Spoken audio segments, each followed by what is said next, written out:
নমস্কার, Bandita and mother's ব্লগে সকলকে স্বাগত জানাই।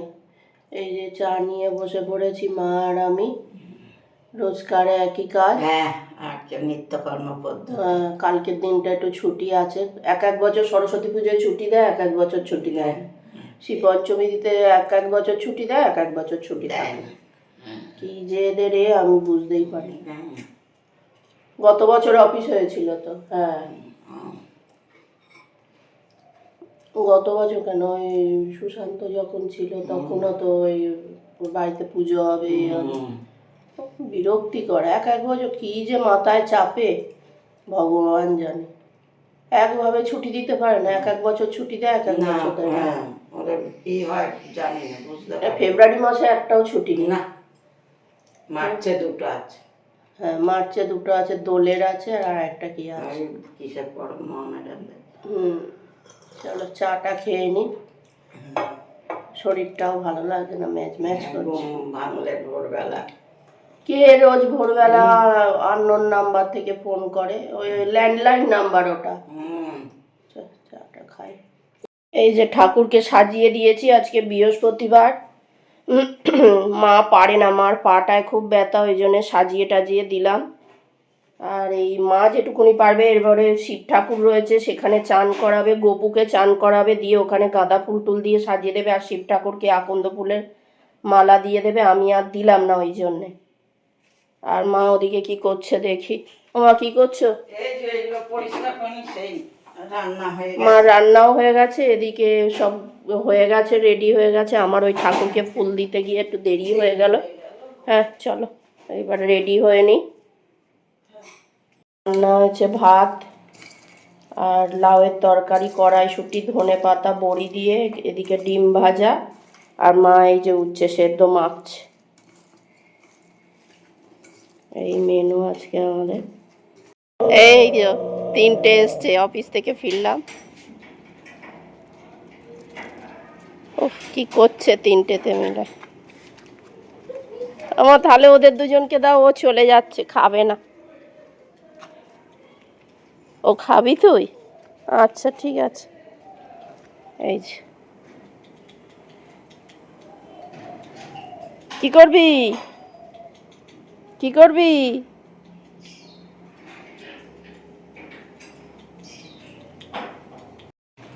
এই যে এখানে একজন খাচ্ছে, এখানে একজন। আমার সরো দেখি। মা একদম ওকে ভেতরে দিয়েছে, ওর খাওয়া হয়ে গেছে টপা টপ করে। না না, সুন্দরীরও হয়ে গেছে, ব্রাউনির হয়নি, ও ওপরে ছিল। এই মা সন্ধে দিচ্ছে, বাজারে যাব, গোটা চচ্চড়ি আছে আমাদের, আবার গোটা চচ্চড়ির বাজার হবে। আর ঠাকুরের জায়গা দেখো কি সুন্দর লাগছে, ও অসাধারণ লাগছে। ফুল না দিলে ভালো লাগে জানি, ঠাকুর আমাদের পয়সা দেয়নি, ওই থেকেই এনে দিই। কি করবো মা বলো, আমাদের তো নেড়া করে রাখতে ভালো লাগে না। কি সুন্দর দেখতে লাগছে, সাদা আর হলুদ দিয়ে। নিজের ভিটেও দিলে না, কিছুই না, খুব সুন্দর লাগছে। দুটো ফুল গাছ লাগিয়েছে, সেই তোমাদের চরণে দেবো। না তারা মা গো, একটা দুটো কুঁড়ি রয়েছে, ঘটে এনে দেবো, সে ভুলে গেছি।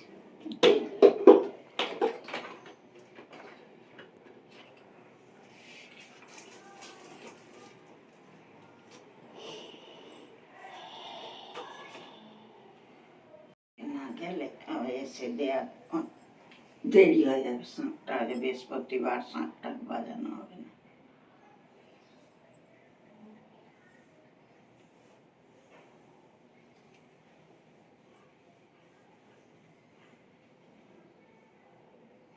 বাজার থেকে এলাম, বাবা গাদা খানেক বাজার, ওই গোটা চচ্চড়ি বাজার করলে, তাই বলছি এই বাজার যে কবে শেষ হবে ভগবান জানে। মা যেদিন থাকবে না সেদিন শেষ হবে। বিরক্তি করে এই বাজার করা, একেবারে কে করবে, ফালতু লাগে, এত বাজার ভারী, নিয়ে আসা যায় না। সবাই অল্প অল্প করে নিচ্ছে, 4টে 6টা 6টা করে সব নিচ্ছে। বেগুন ওই বউটা 6টা নিল, রাঙা আলু 6টা নিল, অল্প অল্প করে নিচ্ছে।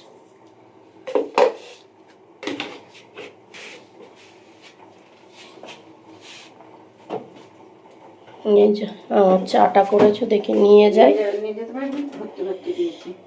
আমি দিয়ে আসছি দাঁড়া, আমি নিয়ে যাচ্ছি। ঘুরিয়ে দাওনি, হ্যান্ডেলটা ধরবো না। হ্যাঁ আমি এদিকে রেখেছি, আমি ঘুরিয়ে ঠিক করে নিতাম।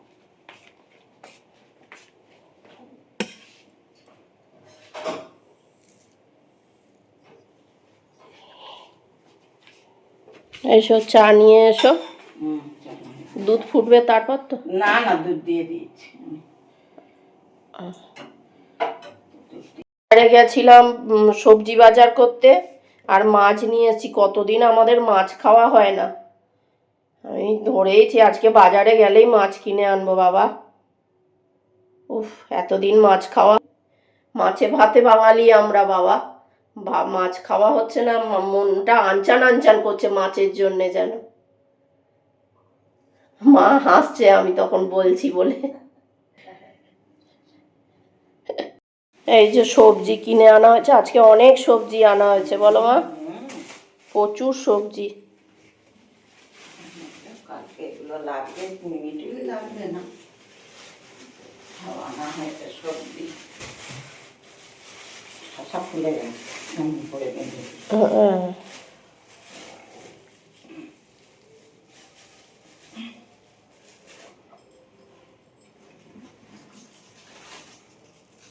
এগুলো কালকের নয়, কালকের আছে, ওইদিকে আছে, কালকে সব নিরামিষ।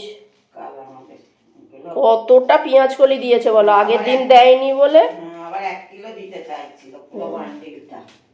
সবজি বাজার করে এনেছি, এই কিছুটা গোটা চচ্চড়ির আছে, আর এমনি না হলে রোজ খাওয়ার সেই সবজিও রয়েছে। মা বলে আমরা কি আর খাবো না। এই ফুলকপি দুটো কাল খিচুড়ি হবে, আর পালং শাক, শীষ পালং, লাউ ডাঁটা, তারপরে রাঙা আলু, এইগুলো সব গোটা চচ্চড়ির। রাঙা আলু, এই যে ছোট ছোট বেগুন আছে, এইগুলো সব ছোট আলু, এইগুলো সব গোটা চচ্চড়ির। আর এখানে সজনে ফুল আছে, আর সজনে ফুলের প্লাস্টিকটা খোলো। এইদিকে কড়াইশুঁটি আছে, শিমটা কই? এই তো শিম। ও শিম আছে, এগুলো সব গোটা চচ্চড়ি। এই যে গোটা চচ্চড়ির বাজার টাজার করে আনলাম, মাছ ভাজলাম, খাওয়া দাওয়া হলো। এবার বাসনগুলো মাজছি, কড়াটা মেজে ফেলছি, কেননা শুধু মাছ ভাজাই হয়েছে, তাও কড়া মেজে ফেলছি, কেননা কালকে তো সব নিরামিষ। কালকে সরস্বতী পুজো, আমাদের খিচুড়ি হয়, ওই জন্য নিরামিষ। আর এটা মাছ ভেজেছি বলে এটাও মেজে ফেললাম, ওই ঝিকটা গ্যাসের। আর হচ্ছে যে আর মাকে বললাম গ্যাসটা কাল সকালে মুছে নিও। মা বললো হ্যাঁ হ্যাঁ মুছে নেব। যাই হোক, এই বাসনগুলো মাজা হয়ে গেল। ডগিটাকে খেতে দিতে যাব, এরপরে দুধ মাখবো, ভাত মাখবো, তারপর যাব। আর আজকে অনেক গোটা চচ্চড়ির বাজার করা হয়েছে। এই গোটা চচ্চড়ির বাজার যেদিন করতে যাওয়া হয়, অনেক বাজার করা হয়, আর বয়ে নিয়ে আসা যায় না। রিক্সা করে যতই আনি না কেন, বাজারের ভেতর থেকে ওই অবধি নিয়ে আসতে হয়, তো পারা যায় না, পিঠ ফিটগুলো ব্যথা হয়। তার উপর আমার ডান হাতের এই এটার ওখানটা পেছন দিকটা ব্যথা হয়েছে ডান হাতে। মানে তাই বলছি মাকে, কবে যে আমাদের এই গোটা চচ্চড়ির বাজার বন্ধ হবে ভগবান জানে। খুব ঝামেলা যাদের এই গোটা চচ্চড়ি আছে। এই চচ্চড়ি কালো হবে এক গাদা। জল কেটেছি, শত হবে। এই যে বসে বসে টিভি দেখছি, ডগিটাকে খেতে দিয়ে এলাম। একটা খেয়েছে, তারপর মা ওদিকে গেছিল, আর দুটো সঙ্গে চলে এসছে, এসে উ করছিল, আমাকে খালি করছে, পা দিয়ে এরাম এরাম করছে। যাই হোক, মা আর বিস্কুট নিয়ে গিয়ে দেয়নি, বাইরে অনেক লোকজন ছিল এই জন্যে। বিকেলে দিলাম, হ্যাঁ আবার বিকেলে না, দাও তো, এক একদিন বিকেলে দিলেও রাত্রিরে দাও। আজকে আর দেয়নি, ওখানে অনেকজন দাঁড়িয়ে আছে, সব সরস্বতী পুজো করবে বলে এসে প্যান্ডেল করছে, ওই জন্য যায়নি। তা যাই হোক, এই বসে বসে টিভি দেখছি। কতদিন বাদে মাছ খেলাম বলো মা। সপ্তাহ বাদে। 2 সপ্তাহ বাদে মাছ খেলাম, আমাদের কোনো দিন এরকম হয় না। আমি ঠিকই করেছিলাম আজকে বাজারে গেলে মাছের বাজারে আগে যাব, মাছ কিনবই কিনবো। তা যাই হোক ইলিশ মাছ দেখতে পেলাম, কিনে নিয়েই চলে এলাম। আরও মাছ ছিল, মাছের দাম আগুন, ওই জন্য কিনিনি। তো যাই হোক ভিডিওটা তাহলে এখানেই শেষ করছি। তোমরা সবাই সুস্থ থেকো, ভালো থেকো, সাবধানে থেকো। আর ভিডিওটা যদি ভালো লেগে থাকে তাহলে লাইক করো, কমেন্ট করো, সাবস্ক্রাইব করো। দেখা হচ্ছে নতুন একটি ব্লগে।